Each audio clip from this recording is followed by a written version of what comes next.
Yvon, on les voit, les mauvais élèves.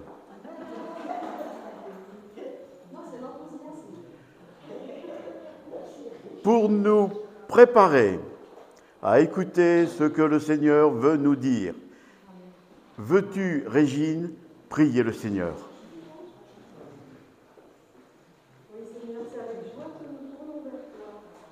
Et nous avons connu des moments de joie, d'affection tout de suite. Et nous voulons les partager avec toi parce que c'est ton amour qui nous inspire cet amour les uns pour les autres. Tu nous inspires le pardon, tu nous inspires la patience, tu nous inspires beaucoup de choses pour le bien de nos frères et sœurs. Et ça, c'est une bénédiction. Et Seigneur, on se tourne vers toi maintenant pour entendre ta parole. Et nous désirons rassasier nos cœurs de ce que tu as à nous dire. Bénis ton serviteur, Seigneur, fais qu'il soit inspiré du Saint-Esprit. Pour que ce matin, nous soyons particulièrement touchés par un aspect de ta parole dans nos vies. Oui. Amen. Amen. Je vous propose ce matin de méditer sur un événement de la vie du prophète Élie. L'histoire de la vie de Élie est principalement racontée dans le premier livre des rois à partir du chapitre 17. Que sait-on de Élie ?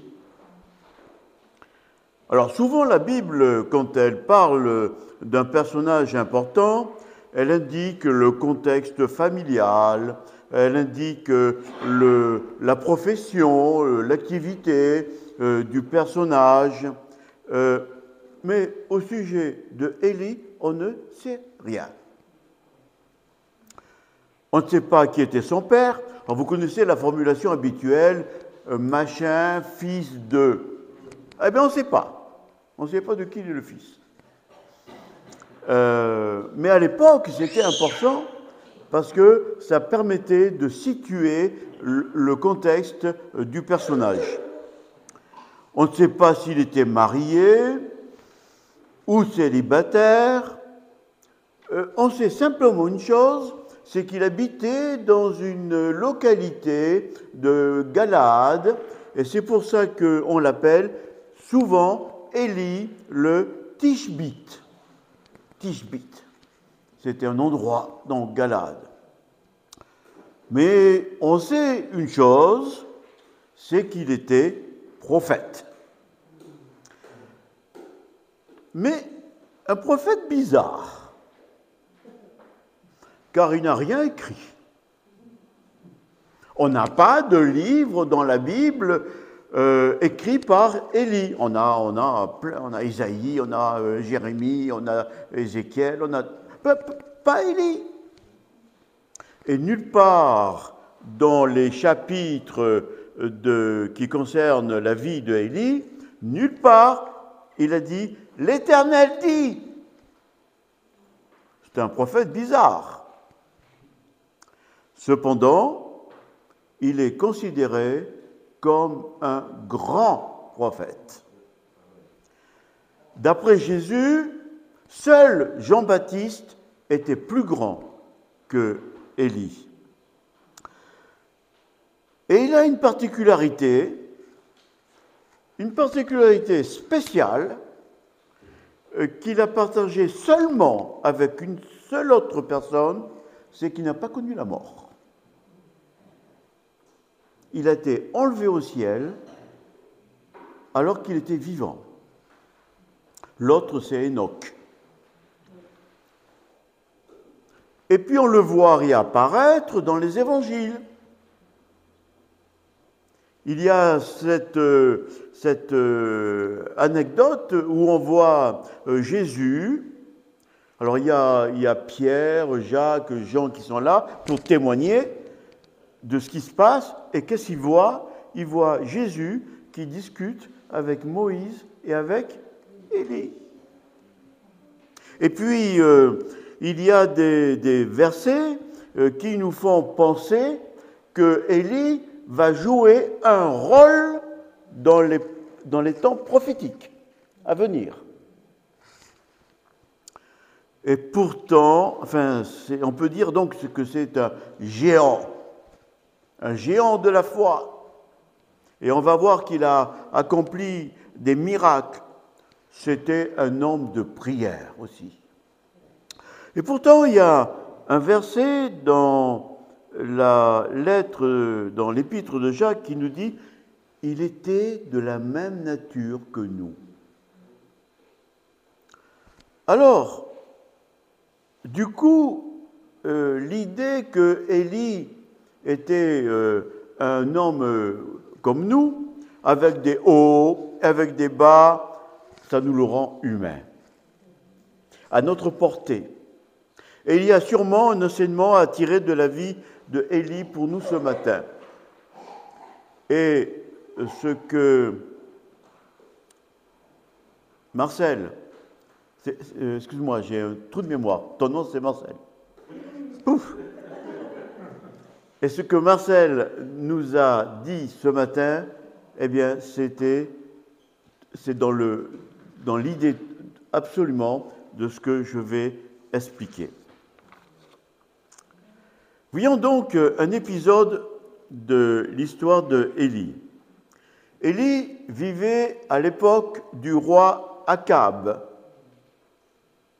Et la Bible nous dit que ce fut un des plus mauvais rois d'Israël. Et il avait en plus eu la mauvaise idée de se marier avec une reine étrangère qui s'appelait Jézabel. Cette femme était toxique, une séductrice spirituelle. Et qu'est-ce qu'elle a fait? Elle a introduit en Israël le culte du dieu Baal et de la déesse Astarté. Et le peuple a adopté Baal et Astarté. Au chapitre 17, le ministère d'Élie commence et il annonce, 17 verset 1,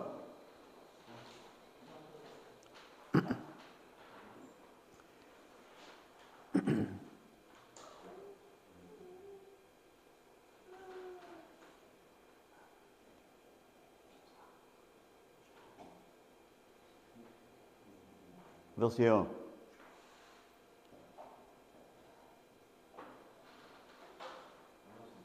« 17, 1.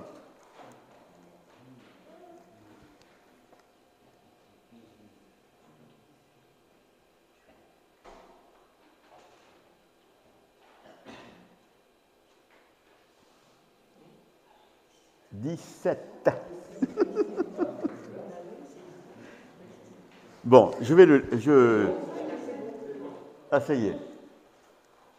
Alors, Élie, vous voyez, le Tishbite, l'un des habitants de Gala, dit à Akab, le roi, « L'Éternel est vivant. Le Dieu d'Israël dont je suis le serviteur, il n'y aura ces années-ci ni rosée, ni pluie, sinon à ma parole. » Élie dit au roi, il va y avoir un problème climatique dans le pays qui va durer plusieurs années. Ce sera la canicule, et une canicule tellement forte qu'il n'y aura pas de rosée le matin. Il n'y aura pas de pluie pour que la végétation pousse. Inutile de faire travailler la météo nationale. Tu peux mettre au chômage Evelyne Delia et Louis Baudin. Sinon, ils ne pourront que répéter la même chose chaque jour. Ciel complètement dégagé, pas un espoir de nuages, pas de rosée, pas de brume matinale, pas de pluie. Et ça, jusqu'à ce que moi, Élie, je décide du contraire. Peut-être au bout d'1 an, ou de 2 ans, ou de 3 ans, on verra. Quelle audace spirituelle! Cela sous-entend que Élie avait reçu cette conviction de la part de Dieu, car pour lui c'était impossible d'avoir une action sur la nature. Seul Dieu peut changer le climat. Il fallait de l'audace. Élie était un géant de la foi, et cela nous impressionne. Nous sommes admiratifs. Mais il y a ce verset dans la Bible qui nous taquine. Jacques chapitre 5, versets 17 et 18, qui dit « Élie était un homme de la même nature que nous. » Alors, on aurait pu traduire autrement. On aurait pu dire « Élie avait été sujet aux mêmes passions. » C'est-à-dire qu'il était comme nous. Et on pourrait, Élie et nous, on peut s'écrier comme l'apôtre Paul, « Je sais ce qui est bien, mais je n'arrive pas à faire le bien. » Il était comme nous, ou nous sommes comme lui. Élie était un homme de la même nature que nous. Il a prié avec insistance pour qu'il ne pleuve pas, et il n'est pas tombé de pluie sur la terre pendant 3 ans et 6 mois. Puis il a de nouveau prié, et le ciel a donné de la pluie, et la terre a produit son fruit. Jacques chapitre 5, versets 17 et 18.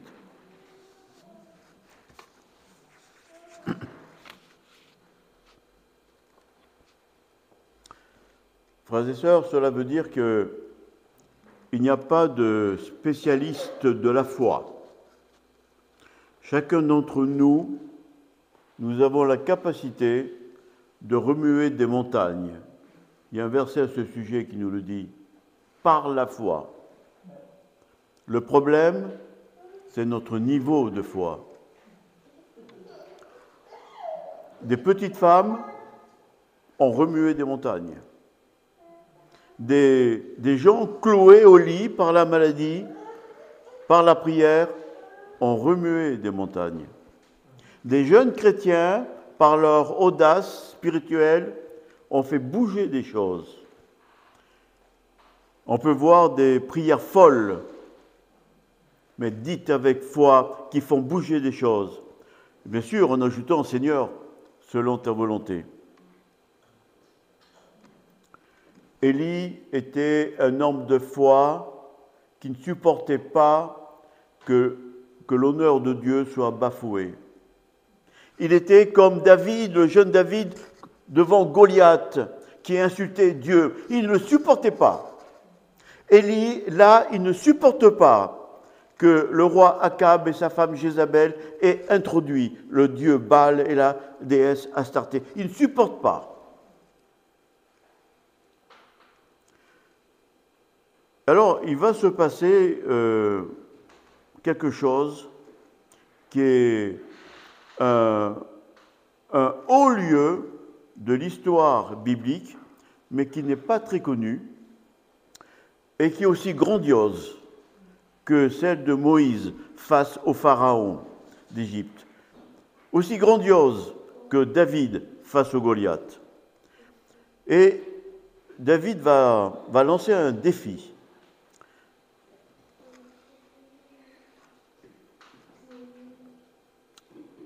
Le roi Akab convoque les prophètes de Baal sur la montagne du Carmel.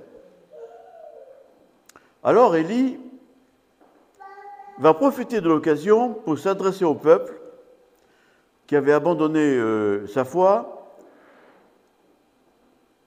Et le défi qu'il propose est le suivant. Voyons qui est le vrai Dieu. Est-ce que c'est Baal ou est-ce que c'est l'Éternel?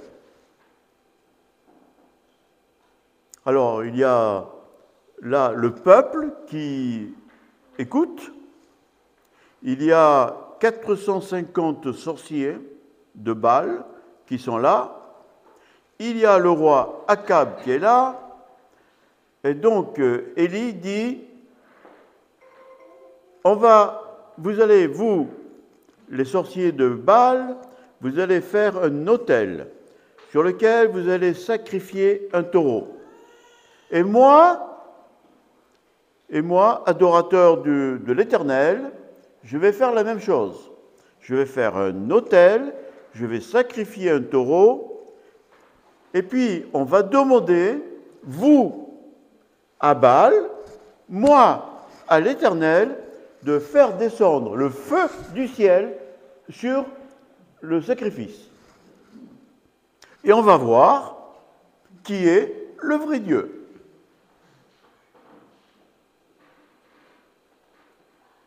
Élie est seul face à 450 prophètes de Baal. Le peuple est autour et regarde. Alors les prophètes de Baal se mettent à danser, à invoquer avec des cris, disant « Baal, réponds-nous !» à se faire des incisions.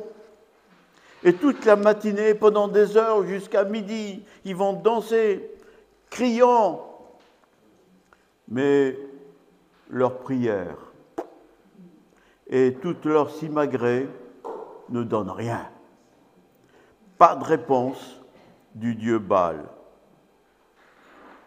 Alors, c'est au tour d'Élie. Et il commence à parler aux prophètes de Baal en leur disant « Et alors ?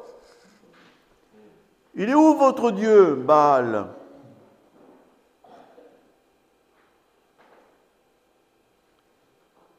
Et dans le... est-ce que tu peux afficher au chapitre 18, le verset 27 ?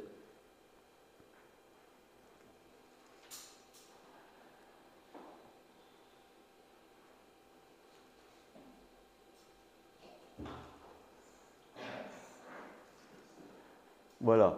À midi, Élie se moqua d'eux et dit « Criez à haute voix, puisqu'il est Dieu. Il pense à quelque chose, ou il est occupé, ou il est en voyage. Peut-être qu'il dort et se réveillera. » Alors, en fait, la bonne traduction, quand Élie dit « il est occupé » ou « il est en voyage », c'est comme si nous, mais le traducteur n'a pas osé le dire, c'est comme si nous on disait « est-ce qu'il est au petit coin ?» Élie se moque des prophètes de Baal. Élie, il se moque, mais il est au pied du mur. Comme David était devant Goliath, comme Esther devant le roi Assuérus, comme Daniel et ses amis devant la statue de Nabuchodonosor, comme Moïse devant la mer Rouge. Il est devant un défi. Qu'est-ce qui va se passer? Et quelle est ma puissance de foi vis-à-vis de Dieu pour qu'il se passe quelque chose? Il prie l'Éternel. Et Dieu répond à sa prière en faisant descendre le feu du ciel sur l'autel qui est consacré. Et le feu consume l'autel. Alors, il devient évident pour tous que les 450 prophètes qui servent Baal, eh bien Baal, c'est un dieu de bois, tout simplement, un dieu de pierre qui n'a aucune existence. Et alors, devant ce qui s'est passé, Élie demande que les 450 prophètes soient trucidés. Élie apparaît comme le vrai prophète du vrai Dieu aux yeux du peuple et du roi Akab et de sa femme, la terrible Jézabel. Alors Élie, enrobé de sa victoire éclatante, de sa puissance spirituelle, va faire quelque chose pratiquement en dehors des limites humaines. Il va se mettre à courir devant le char du roi Akab. D'après les commentateurs, Élie a dû courir devant le char du roi pendant 25 à 30 kilomètres. Alors on peut imaginer la scène. Akab debout sur son char, conduit par 2 ou 3 chevaux, Élie courant devant le char, là, le peuple le long du chemin, le long de la route, attendant le passage du roi et de Élie, et puis probablement que les gens devaient dire « Bravo Élie, tu es le meilleur, tu es le plus grand ». Et c'est vrai qu'Élie est considéré comme un grand prophète. Malachie déclare que Élie reviendra sur terre.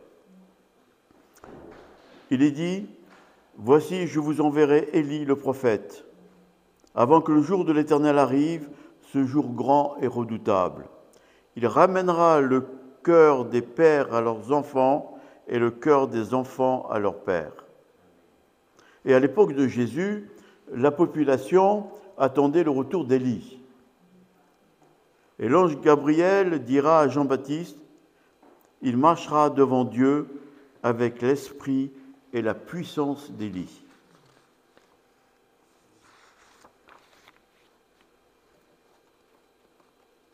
On arrive au chapitre 19. Tu peux afficher chapitre 19 maintenant, au verset 1.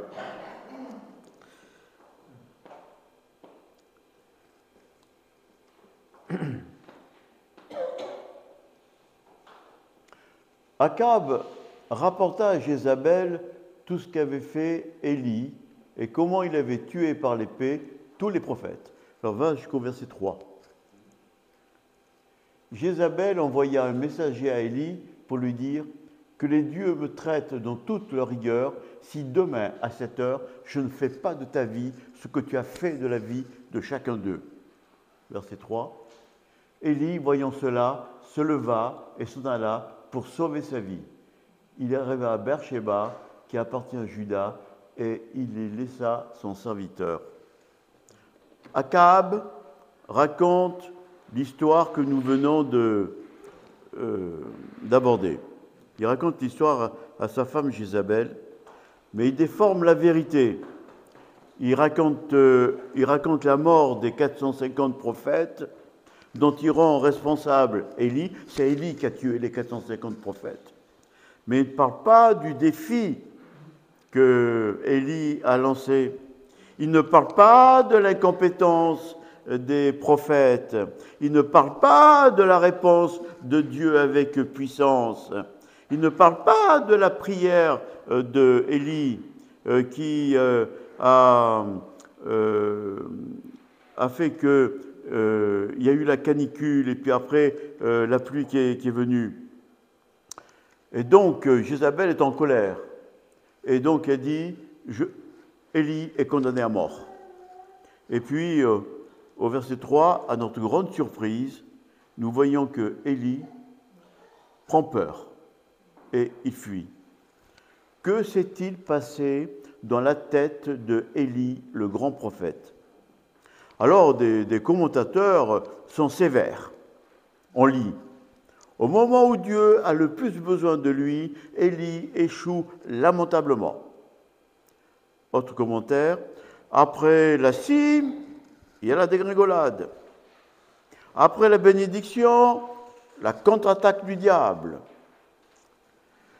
On peut lire aussi, quoique possédant de grandes qualités, une foi qui pouvait renverser les montagnes, une étonnante résistance physique, une vie de prière exceptionnelle, Élie, hélas, portait en lui sa nature déchue.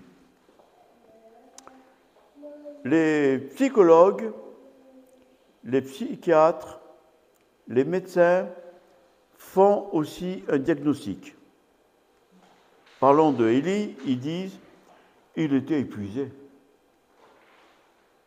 Là, il a vécu une tension émotionnelle très forte. Et il a fait cette course folle devant le roi Akab. Et puis, il y a tous les gens qui ont applaudi sur le long de la route. Ça lui a tourné la tête. Que fait alors Élie dans sa fuite? Verset 4.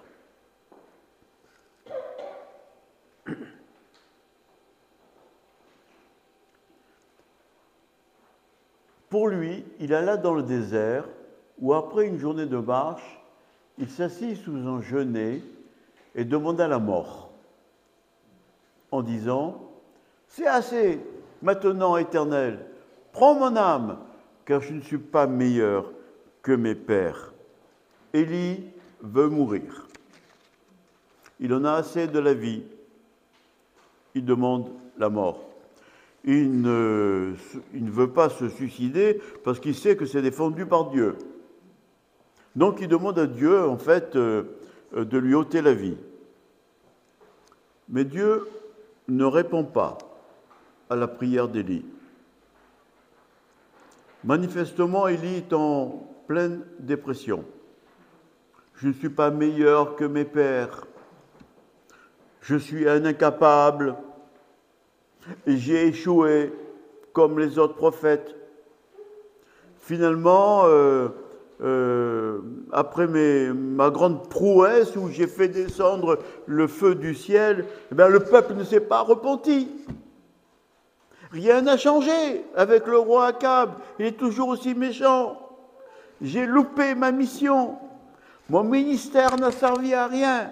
Je jette l'éponge. Élie pète les plombs. Tout est terminé. On baisse le rideau. Bonjour la déprime profonde. Cette situation, pour un homme de Dieu qui a fait des miracles extraordinaires, peut nous surprendre. Mais la Bible ne nous cache pas, quand elle nous parle des hommes de Dieu dans la Bible ne nous cache pas qu'ils ont eu des hauts, mais ils ont eu des bas. Et vous vous rappelez que l'apôtre Jacques nous a dit au sujet d'Élie, Élie était de la même nature que nous. C'était un homme comme moi, comme toi. La Bible ne nous cache pas qu'à un certain moment, même les champions de Dieu peuvent passer par le creux de la vague. Et on a plusieurs exemples dans la Bible d'hommes qui ont vécu la dépression. Job,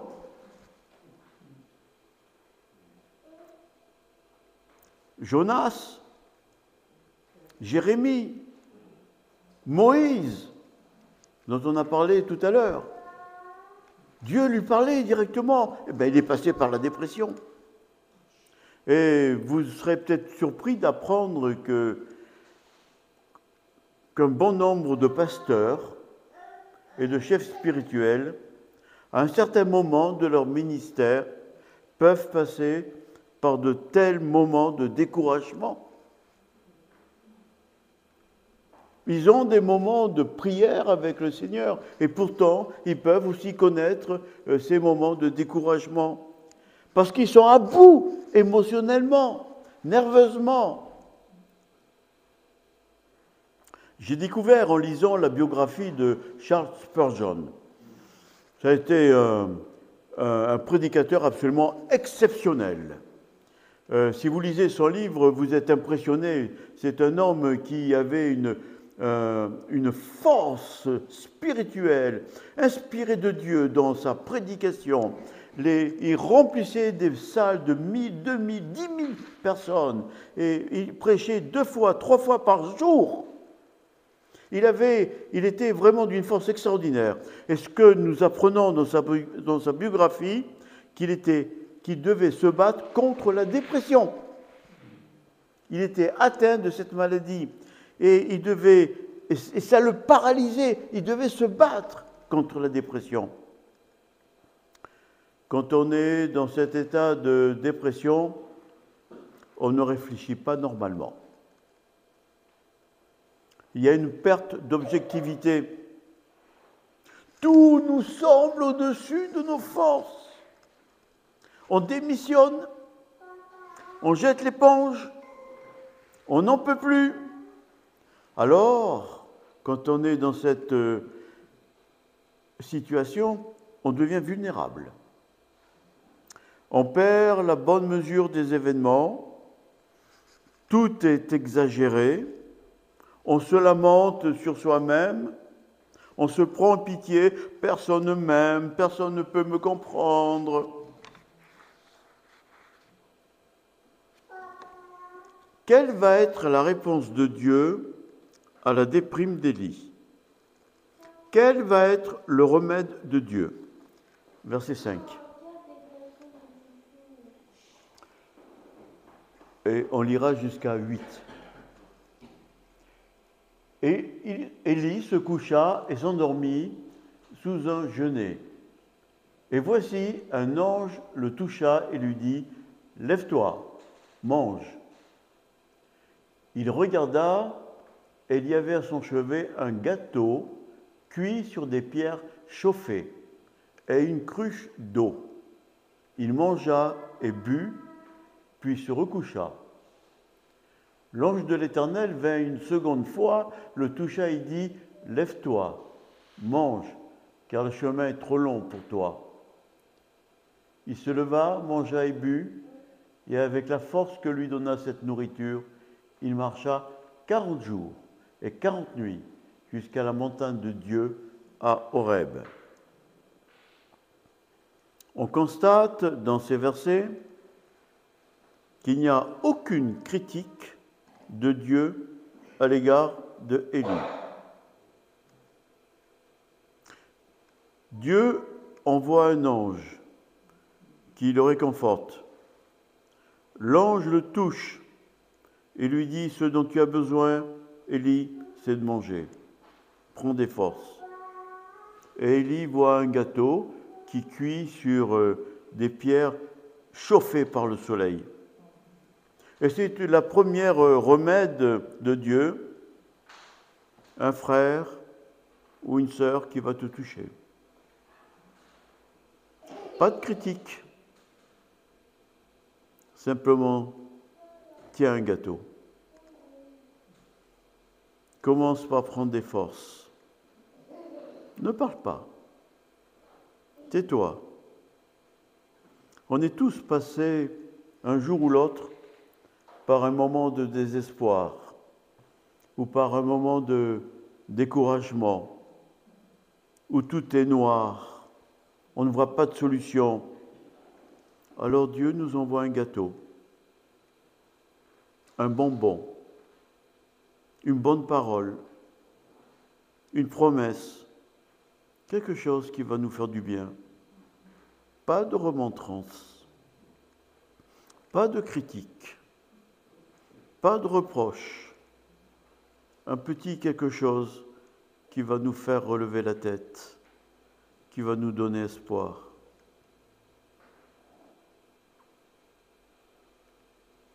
Alors, c'est à nous de sentir chez notre frère, chez notre sœur, qui passe par un moment difficile, que notre frère ou notre sœur a besoin d'un gâteau, d'un petit mot, d'une visite, d'un repas pris tout simplement. Élie mange le gâteau, il boit l'eau, il est épuisé. Et la deuxième phase du remède de Dieu, c'est il faut que tu te reposes. Il faut que ton esprit se déconnecte. Il faut que ta boule de nerfs arrive à se calmer, à se déstresser. Élie reprend du gâteau, il boit encore, et l'ange lui demande de partir et de marcher, et il arrive à Horeb. On va lire versets 9 à 14.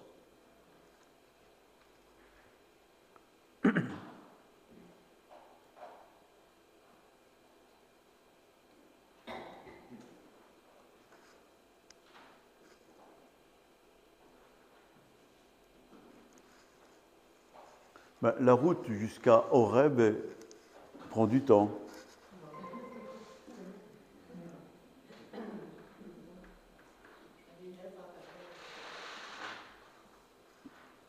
Mais on y arrive. Voilà. Et là, il entra dans la caverne. Et il y passa la nuit. Et voici la parole de l'Éternel lui fut adressée en ces mots. « Que fais-tu ici, Élie ?» Il répondit, « J'ai déployé mon zèle pour l'Éternel, le Dieu des armées, car les enfants d'Israël ont abandonné ton alliance, ils ont renversé tes autels, ils ont tué par l'épée tes prophètes. Je suis resté moi seul, et ils cherchent à m'ôter la vie. » L'Éternel dit, « Sors, tiens-toi dans la montagne devant l'Éternel. » Et voici l'Éternel passa. Et devant l'Éternel, il y eut un vent fort et violent qui déchirait les montagnes, qui brisait les rochers. L'Éternel n'était pas dans le vent. Et après le vent, ce fut un tremblement de terre. L'Éternel n'était pas dans le tremblement de terre. Et après le tremblement de terre, un feu. L'Éternel n'était pas dans le feu. Et après le feu, un murmure, doux et léger.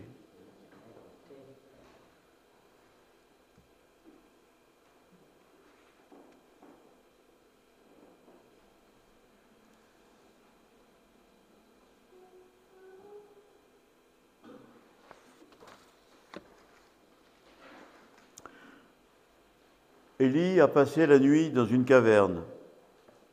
Et donc, nous avons vu que Dieu lui demande, « Mais qu'est-ce que tu fais là, Élie ?» Et donc, Élie raconte tout ce qu'il a sur le cœur. Tu te rends compte, j'ai voulu vraiment te défendre. Hey, il y avait les prophètes de Baal. Ils ont tué les prophètes de l'Éternel. J'ai fait le maximum de ce que je pouvais faire. Ça n'a servi à rien. Il n'y a plus que moi. Il n'y a plus que moi. Et maintenant, ils veulent me tuer. Il y a de l'amertume dans les propos d'Élie. Et il pense qu'il a enduré trop. Cet homme extraordinaire, il a perdu la boussole. Il a disjoncté. Comme disent les jeunes, il a pété les plombs. Il a pris une mauvaise décision. Fuir au lieu de faire face. Dieu écoute. Comme on l'a dit tout à l'heure, il ne lui fait aucun reproche. Dieu connaît le cœur de l'homme. Dieu connaît notre cœur. Dieu va au fond de notre pensée.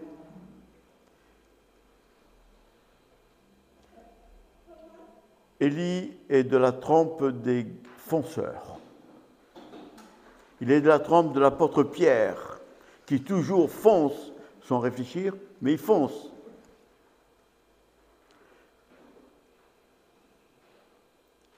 Élie a lancé un défi contre les 450 prophètes de Baal. Je ne suis pas sûr qu'il ait demandé avant ce que Dieu en pensait. Mais comme cela arrive souvent à des fonceurs, il suffit d'un événement contradictoire, même minuscule, pour que tout s'écroule et qu'on bascule dans la déprime.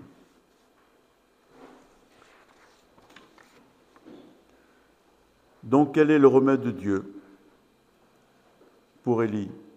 Verset 11. On l'a lu, oui, versets 11 et 12, on l'a lu. Donc, Dieu lui demande de sortir de la grotte, de se tenir sur la montagne, et le texte nous dit que l'Éternel passe, accompagné de phénomènes physiques, un vent violent. Il faut vraiment que ce vent soit très violent pour briser les rochers. On l'a vu à la télé, il y a eu des situations où le vent était à 400-500 km à l'heure et a brisé des montagnes. C'est une puissance terrible qui fait peur. Mais le texte ajoute, l'Éternel n'était pas dans le vent, ni dans le tremblement de terre, ni dans le feu. Dieu n'est pas dans le spectacle. Le message que Dieu veut faire passer à Élie, c'est « Je suis l'Éternel ». Et je te montre que si j'avais voulu, j'aurais pu détruire Akab et le peuple par l'orage, comme il a fait quelquefois dans des batailles dans le livre de Josué. J'aurais pu faire des cataclysmes par le feu. Mais ce n'est pas ce que moi, l'Éternel, j'ai décidé. Élie, tu as eu des idées, mais ce ne sont pas celles de moi. Tu es un prophète dur. Tu as trucidé 450 prophètes de Baal. Mais moi, l'Éternel, je suis un Dieu patient. Mon message, c'est la grâce, Élie. C'est pas ce que tu as fait. Et après ces 3 manifestations de puissance dans laquelle Dieu n'est pas, est arrivée la 4e manifestation où il y avait Dieu, un murmure, doux et léger. Notre Dieu est un murmure, doux et léger. Mais un murmure léger, il faut tendre l'oreille pour l'entendre. Mais est-ce que tu peux l'entendre si les bruits de ton cœur et de tes priorités sont tellement forts que tu deviens sourd? Peux-tu l'entendre si les bruits de la ville et toutes tes activités t'empêchent de t'arrêter pour tendre l'oreille vers le doux murmure? Peux-tu l'entendre si le bruit de la télévision couvre le murmure de Dieu à tel point que tu ne l'entends plus? Peux-tu l'entendre si le bruit... Mais toi, tu sais quel est le bruit qui t'empêche d'entendre le doux murmure et léger de Dieu qui veut te parler. Prends alors le temps de fermer les yeux, de dire stop. Je veux maintenant écouter le doux murmure de Dieu dans ma vie. Je veux mon rendez-vous avec mon Papa céleste dont on a parlé ce matin. Je veux calmer le bouillonnement de la journée. Je veux faire le point pour t'apporter dans la prière mes bons moments, mes mauvaises nouvelles, mes craintes, mes décisions que je dois prendre. Je veux apporter tout ça dans la prière, l'apporter à mon Papa céleste. Abba, Abba, Papa, écoute-moi. Et puis je veux ouvrir la Bible, qui est la parole de Dieu, parce que c'est comme ça que Dieu nous parle. Et là, je veux que tu me parles, mon Papa, dans le calme de mon cœur. Donne-moi une parole de réconfort, un gâteau. J'ai besoin d'un gâteau. J'ai besoin de boire de l'eau fraîche. J'ai besoin de paix. J'ai besoin que tu me fasses du bien à mon âme. J'ai besoin d'une promesse. Et alors, le Seigneur va nous répondre. Peut-être tout de suite, peut-être plus tard. Mais il va nous donner des forces. Il va nous donner...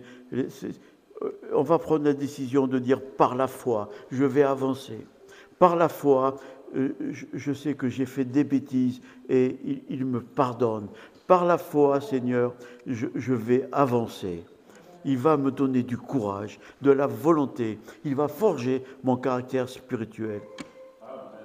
Veux-tu entendre en conclusion la douce voix de Dieu qui nous parle et illumine notre pensée. Jérémie a dit, « Voici, je veux méditer pour garder espoir. Les bontés de l'Éternel ne sont pas épuisées. Ses compassions ne prennent pas fin. Elles se renouvellent chaque matin. Que ta fidélité est grande. » Frères et sœurs, que cette semaine, nous puissions nous rappeler de la fidélité de Dieu. Demandons-lui un gâteau cuit. Demandons-lui de l'eau fraîche. Demandons-lui qu'il nous fasse entendre son doux murmure. Que toute cette semaine, il nous aide, il nous bénisse. Amen.